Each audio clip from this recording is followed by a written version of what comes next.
आपका स्वागत है हमारे YouTube चैनल डीके स्टोरी में। इस वीडियो से आप यह जान जाओगे कि मनुष्य पाप पुण्य अन्य कर्मों का फल क्या इसी जन्म में मिलता है। आप भी जानना चाहते हो तो इस वीडियो को पूरा देखें। तो चलते हैं वीडियो की और। जय श्री कृष्णा। क्या इस जन्म के कर्मों का फल इसी जन्म में मिलता है? यदि हाँ तो पूर्व जन्म के कर्मों के फल का क्या होता है और पूर्व जन्म के कर्मों का फल किसे और कब मिलता है? नमस्ते प्रिय मित्रों, कर्म और फल मनुष्य के जीवन व्यतीत क्रियाओं के अनुसार होता है। हमारा पूर्व जन्म कब, कहाँ और कैसे था शायद ही किसी को पता हो, क्योंकि जब इंसान जन्म लेता है तो वह एक शिशु के रूप में होता है और जब वह बड़ा होता है तो संसार के माया जाल में फंस जाता है। इंसान के कर्मों का फल उसके जीवन के आधार के अनुसार होता है। तो पुनर्जन्म क्या है और क्या हमारे कर्म जन्म से लेकर मौत तक हमारा अनुसरण करते हैं? गीता में भगवान श्री कृष्ण ने अर्जुन को यह बात समझाई थी कि लोगों को उसके कर्मों का फल हमेशा मिलता है।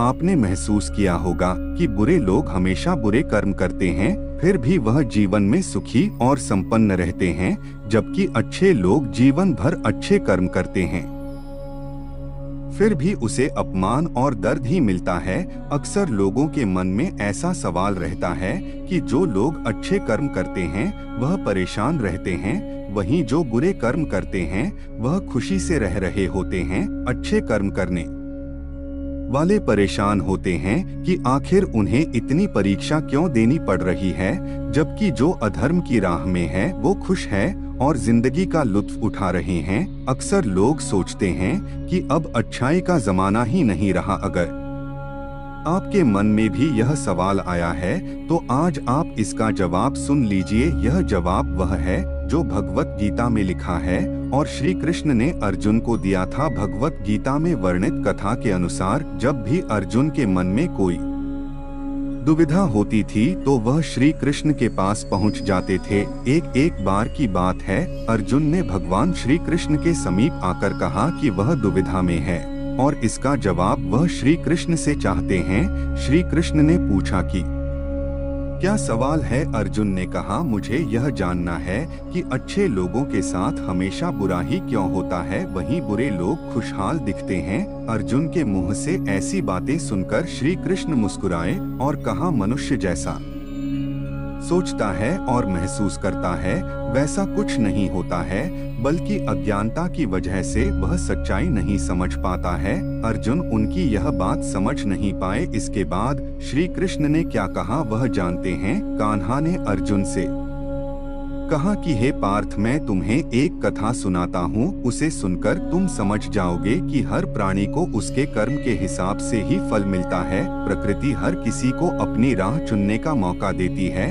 अब वह मनुष्य की इच्छा पर निर्भर करता है कि उसे धर्म की राह चुननी है या अधर्म की। कथा शुरू करते हुए श्री कृष्ण ने कहा, एक नगर में दो पुरुष रहा करते थे। एक पुरुष व्यापारी था जिसके जीवन में धर्म की बहुत महत्ता थी। वह पूजा पाठ में यकीन रखता था। वह हर रोज मंदिर जाता था और दान धर्म भी करता था और हर रोज भगवान की पूजा करता था। वहीं दूसरा पुरुष बिल्कुल विपरीत था। वो हर रोज मंदिर तो जाता था लेकिन पूजा करने नहीं, बल्कि मंदिर के बाहर से जूते चप्पल चुराने। उसे दान और धर्म से कोई लेना देना नहीं था। समय बीतता गया और एक दिन बहुत जोर की बारिश हो रही थी। इस वजह से मंदिर में पुजारी के अलावा कोई नहीं था। यह बात जब दूसरे पुरुष को पता चली तो उसने कहा कि यह सही मौका है मंदिर का धन चुराने का। पंडित से नजर बचाकर उसने मंदिर का सारा धन चुरा लिया। उसी समय धर्म कर्म में विश्वास रखने वाला व्यक्ति भी मंदिर पहुंचा। दुर्भाग्य से मंदिर के पुजारी ने उसे ही चोर समझ लिया और चिल्लाने लगे। वहां लोग एकत्र हो गए और उसे बहुत मारा। किसी तरह वह बचते बचाते वहां से निकला तो दुर्भाग्य ने उसका साथ वहां भी नहीं छोड़ा। मंदिर के बाहर वह एक गाड़ी से टकरा गया और घायल हो गया। फिर वह व्यापार लड़ाते हुए घर जाने लगा तो रास्ते में उसकी मुलाकात उस पुरुष से हुई जिसने मंदिर से धन चुराया था। उसने कहा, आज तो मेरी किस्मत चमक गई, एक साथ इतना सारा धन मिल गया। यह सब देखकर उसे बहुत बुरा लगा और उसने अपने घर से भगवान की सारी तस्वीरें निकाल दी। कुछ सालों बाद दोनों की पुरुषों की मृत्यु हो गई। मरने के बाद जब दोनों यमराज की सभा में पहुंचे और भले पुरुष ने दूसरे व्यक्ति को देखा तो उसे बहुत गुस्सा आया। उसने क्रोधित होकर यमराज से पूछ ही लिया, मैं तो हमेशा अच्छे कर्म करता था, दान में विश्वास रखता था, उसके बदले जीवन भर मुझे अपमान और दर्द ही मिला और इस व्यक्ति को नोटों से भरी पोटली। आखिर ऐसा भेदभाव क्यों? इस पर यमराज ने कहा, पुत्र तुम गलत समझ रहे हो। जिस दिन तुम्हारी गाड़ी से टक्कर हुई थी वो दिन तुम्हारे जीवन का आखिरी दिन था, परंतु तुम्हारे अच्छे कर्मों की वजह से तुम्हारी मौत सिर्फ एक छोटी से चोट में बदल गई। तुम इस दुष्ट व्यक्ति के बारे में जानना चाहते हो? दरअसल इसके भाग्य में राजयोग था, मगर इसके कुकर्मों और अधर्म की वजह से वह सिर्फ एक छोटी सी धन की पोटली में बदल गया। कथा सुनाने के बाद श्री कृष्ण अर्जुन से कहते हैं, पार्थ क्या अब तुम्हें तुम्हारे सवाल का जवाब मिल गया? ऐसा सोचना कि भगवान तुम्हारे कर्मों को नजरअंदाज कर रहे हैं, यह बिल्कुल भी सत्य नहीं है। भगवान हमें कब क्या किस रूप में दे रहा है मनुष्य को समझ में नहीं आता है, मगर आप अच्छे कर्म करते रहे तो भगवान की कृपा हमेशा बनी रहती है। इसलिए अपने अच्छे कर्मों को बदलना नहीं चाहिए, क्योंकि उसका फल हमें इसी जीवन में मिलता है। इसलिए मनुष्य का फर्ज है कि वह हमेशा अच्छे कर्म करते रहे, क्योंकि श्री ने गीता में भी बताया है कि किसी के द्वारा किया गया कर्म बेकार नहीं जाता है, चाहे वह अच्छा हो या बुरा। दोस्तों, हम जैसा कर्म करते हैं वैसा ही हमें फल मिलता है। अगर हमने अच्छे कर्म किए होते हैं तो उसका हमें अच्छा फल मिलता है, और बुरे कर्म किए होते हैं तो हमें उसका फल बुरा मिलता है।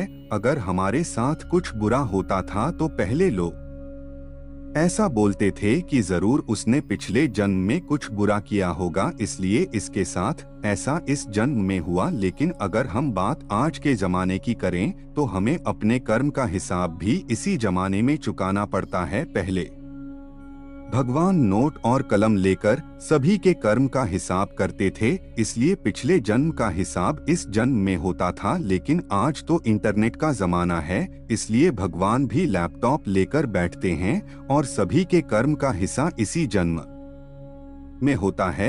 यह कहानी भी कर्म के बारे में ही है। हमारा जैसा कर्म होता है वैसा ही फल हमें मिलता है। एक छोटे से गांव में एक लड़का रहता था। वह लड़का बहुत ज्यादा गरीब परिवार से था। वह अपनी स्कूल की पढ़ाई करता था और स्कूल के बाद लोगों के घर घर जाकर सामान बेचने का काम करता था। इस तरह घर घर जाकर सामान बेचकर उसे जो भी पैसे मिलते थे उसी में से वह अपनी स्कूल की फीस भरता था। वो लड़का हर रोज की तरह एक दिन स्कूल के बाद दोपहर को सामान बेचने के लिए निकला था। उसे बहुत जोर की भूख लगी थी। उसने यह तय किया कि मैं अब जिस भी घर पर जाऊंगा और सामान बेचूंगा उस घर से पैसे नहीं, खाना मांग लूंगा। वह एक घर के पास जाता है और बाहर से दरवाजा खटखट आता है। उस घर में से एक लड़की बाहर निकलती है और वह दरवाजा खोलती है। उस लड़के ने उससे पानी मांग लिया। लड़की ने देखा कि यह लड़का बहुत थका सा है। वह लड़की अंदर जाती है और सोचती है कि यह लड़का बेचारा ना जाने कब से इधर उधर सामान बेचता होगा, शायद उसे भूख लगी होगी। लड़की यह सब सोच रही थी और वह उसके लिए पानी की जगह पर दूध का गिलास लेकर उसे देती है। लड़का बहुत भूखा था, इसलिए वह दूध पी लेता है और बहुत खुश हो जाता है। उसे लगता है कि इस दुनिया में अभी भी इंसानियत जिंदा है। लड़का भगवान का धन्यवाद करता है। वह अब लड़की से पूछता है कि आपको मैं कितने पैसे दूं इस दूध के? लड़की ने कहा, मुझे आपसे कोई पैसे नहीं लेने हैं। मेरी माँ मुझे हमेशा ऐसा कहती है कि हमें दूसरों की मदद करनी चाहिए। लड़के ने कहा, आपको कुछ लेना है इस सामान में से? लड़की ने कहा कि आप कुछ मत दीजिए, मुझे कुछ नहीं लेना है। लड़के ने जाते हुए कहा कि मैं आपका दिल से धन्यवाद करना चाहता हूं, क्योंकि आपने मेरी मदद की। इतना बोलते हुए वह लड़का वहां से चला जाता है। कुछ समय के बाद इस लड़के ने अपनी स्कूल और कॉलेज की पढ़ाई पूरी कर ली और वह एक अच्छा डॉक्टर बन गया। यह लड़का अब एक शहर में अच्छे हॉस्पिटल में डॉक्टर था। इधर इस लड़की के घर वालों की आर्थिक परिस्थिति दिन बदन बिगड़ रही थी। एक दिन ऐसा आया कि यह लड़की बहुत बीमार हो गई। लड़की को उसके घर वाले उसी हॉस्पिटल में ले जाते हैं जिस हॉस्पिटल में यह लड़का डॉक्टर था। उस लड़के के पास यह लड़की का केस आता है। लड़का लड़की का एड्रेस देखता है तो उसे पता चलता है कि यह तो वहीं का एड्रेस है जहां पर मैं अपने स्कूल के समय सामान बेचने जाता था। लड़के को अब उस लड़की को देखकर याद आ जाता है कि यह तो वही लड़की है जिसने मुझे मदद की थी जब मैं भूखा था। तब उसने मुझे दूध पीने के लिए दिया था। लड़का उस लड़की का इलाज अच्छे से करता है और अपनी टीम को भी इसके इलाज में कोई कमी नहीं रहनी चाहिए ऐसा बोलता है। वह लड़की ठीक हो जाती है। अब बारी थी लड़की की हॉस्पिटल का बिल देने की। वह मन ही मन बोल रही थी कि पता नहीं कितना बिल होगा। वह बहुत चिंतित थी क्योंकि उसके घर वालों की आर्थिक परिस्थिति इतनी अच्छी नहीं थी कि वह लोग यह इलाज का बिल दे पाए। लड़की ने जैसे ही बिल का लिफाफा हाथ में लिया वैसे ही उसने देखा कि उसमें उसका जो भी इलाज हुआ था वह सब लिखा था और साथ में एक छोटी सी पर्ची भी थी। उस पर्ची में लिखा था कि आपने इलाज का बिल बहुत सालों पहले एक गिलास दूध से पे कर दिया है। डॉक्टर तभी वहां पर पहुंच जाते हैं और यह लड़की उनको पहचान लेती है और उनसे कहती है कि आपका बहुत बहुत शुक्रिया दोस्तों। अगर आप कुछ अच्छा करते हैं तो अच्छाई आपके पास घूमकर जरूर आएगी। हमें अक्सर हमारे कर्म के हिसाब से ही फल मिलते हैं। जैसा हमारा कर्म होता है वैसा ही हमें कर्म का फल मिलता है। श्रीमद् भगवत गीता में योगीराज श्री कृष्ण महाराज ने संदेश दिया है कि अवश्य में शुभ और अशुभ सभी कर्मों का फल अवश्य ही भोगना पड़ता है। मनुष्य अपने जीवन में जैसे जैसे कर्म करता जाता है वैसे वैसे ही उसके जीवन का निर्माण होता जाता है। परंतु परमात्मा ने मनुष्य को केवल कर्म करने की स्वतंत्रता दी है। कर्म फल की व्यवस्था परमात्मा के अधीन है। आपका जैसा कर्म होगा वैसा ही आपको फल मिलेगा। यह निश्चित है क्योंकि परमात्मा न्यायकारी है। परमात्मा मनुष्य द्वारा किए जाने वाले प्रत्येक कर्मों को जानने वाला है। परमात्मा के आगे किसी की सिफारिश नहीं चलती। परमात्मा को कोई रिश्वत नहीं दे सकता। इसलिए परमात्मा को पूर्ण न्यायकारी कहा गया है। परमात्मा की अटल न्याय व्यवस्था से कोई भी आज तक ना तो बचा है और ना ही आगे बचेगा। इसलिए अच्छे कर्म करने वाला व्यक्ति निर्भय होता है और बुरा कर्म करने वाला व्यक्ति हर समय भयभीत होता है। अब सवाल यह है कि कर्मों का फल क्यों भोगना पड़ता है? क्या इसे टाला नहीं जा सकता है? दोस्तों, भगवत गीता के अनुसार कर्म का फल बिल्कुल भी टल नहीं सकता। हम चाहे कितनी भी चालाकियां कर ले, कितने भी होशियार रहे, बेशक पूरी दुनिया की आंखों में धूल झक दे, बेशक आप इस बात को जान ना पाएं, बेशक हम सभी अपने कर्मों से अनजान बने रहे, सब भूल सकते हैं, दुनिया भुला सकती है, पर कर्मफल निरंतर चुपचाप एक छाया की तरह अदृश्य शांत चित हमारे संग संग चलता रहता है। दोस्तों, कर्मफल कभी टाला नहीं जा सकता है। टालना हमारे बस में है ही नहीं। कई बार हमारे चालान होते हैं, कोई चीज चोरी होती है, दुर्घटनाएं होती रहती है, पैसा डूब जाता है। जिस तरह बुराई का फल बुरा होता है उसी तरह अच्छाई का फल भी अच्छा होता है। यह फल हमें कभी भी कहीं भी किसी भी रूप में भुगतना पड़ेगा ही। सिर्फ और सिर्फ एक कंडीशन पर यह टल सकता है।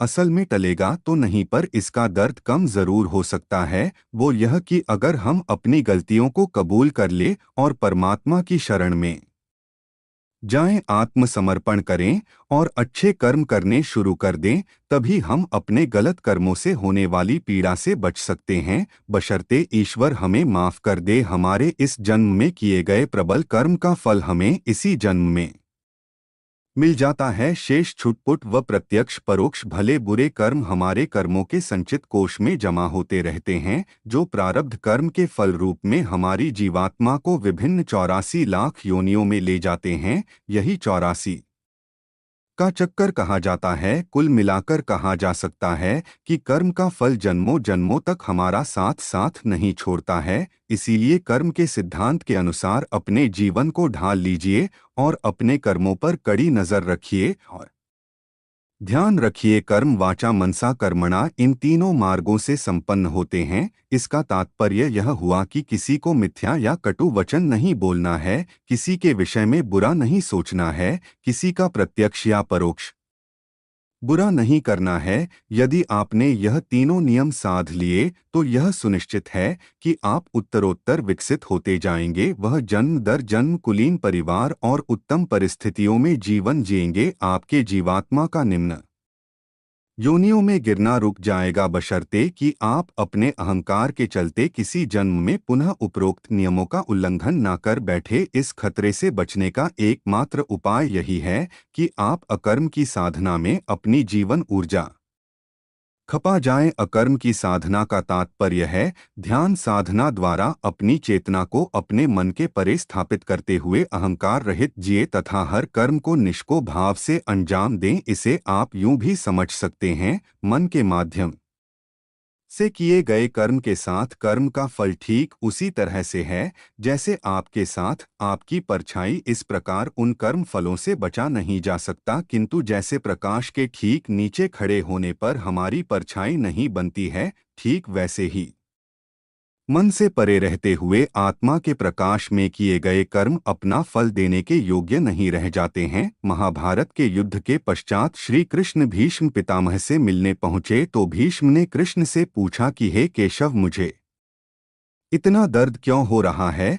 तब श्री कृष्ण ने बताया कि पितामह, आप पिछले जन्म में राजा थे। आप कहीं जा रहे थे और रास्ते में एक सांप पड़ा था। आपने उसे मरा समझकर अपने तीर से उठाकर फेंक दिया और वह सांप नुकीली झाड़ियों में जा गिरा। उसके कांटे सांप के शरीर में बुरी तरह चुभ रहा था। सांप ने आपको खूब बद्दुआ दी थी, उसी का फल आपको मिल रहा है। जो कांटों का दर्द उसे हो रहा था, वही दर्द आपको तीरों की सया के नुकीले बाण से हो रहा है। दोस्तों, इस प्रसंग से भी यह सिद्ध होता है कि पूर्व जन्म के का फल भोगना ही पड़ता है। दोस्तों, अब सवाल यह उठता है कि क्या इन कर्मों से छुटकारा पाने का भी कुछ उपाय है? क्या इसके लिए भगवान श्री कृष्ण ने गीता के 4 अध्याय में जो बताया है उसे सुनते हैं। श्री भगवान कहते हैं कि जो मनुष्य कर्म तो करता है लेकिन उस कर्म में अकर्म को देखता है, अर्थात यह नहीं सोचता है कि मैं ही करता हूँ, वह खुद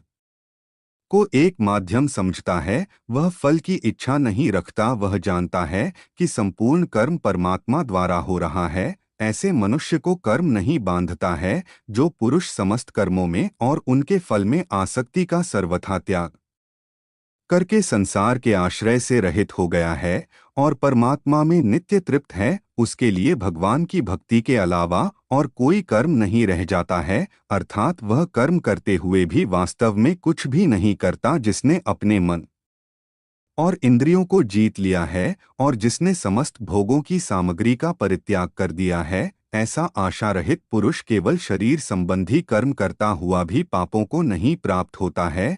जिसको बिना मांगे जो मिले उसी में संतुष्ट रहता है, जो ना किसी से ईर्ष्या करता है और ना द्वेष, जो सुख दुख को एक समान भाव से देखता है, ऐसा मनुष्य कर्म योगी कहलाता है। जिसकी आसक्ति सर्वथा नष्ट हो गई है, जो अपने देह पर अभिमान नहीं करता और जो ममता से रहित हो गया है, जिसका चित्त निरंतर परमात्मा के ज्ञान में स्थित रहता है, वैसा कर्मयोगी अपना कर्म यज्ञ की तरह करता है और मोक्ष को प्राप्त होता है। जो अपना सब कुछ परमात्मा को अर्पित कर देता है, जिसके ये परमात्मा ही सब कुछ है, जो अपने हर कर्म में परमात्मा को देखता है और हर कर्म परमात्मा के लिए करता है, वैसा कर्मयोगी मोक्ष का अधिकारी होता है। आप भी श्री कृष्णा जी के परम भक्त हों तो कमेंट में जय श्री राधे लिखना ना भूलें। जय श्री कृष्णा, जय श्री राधे, नमः शिवाय, हर हर महादेव।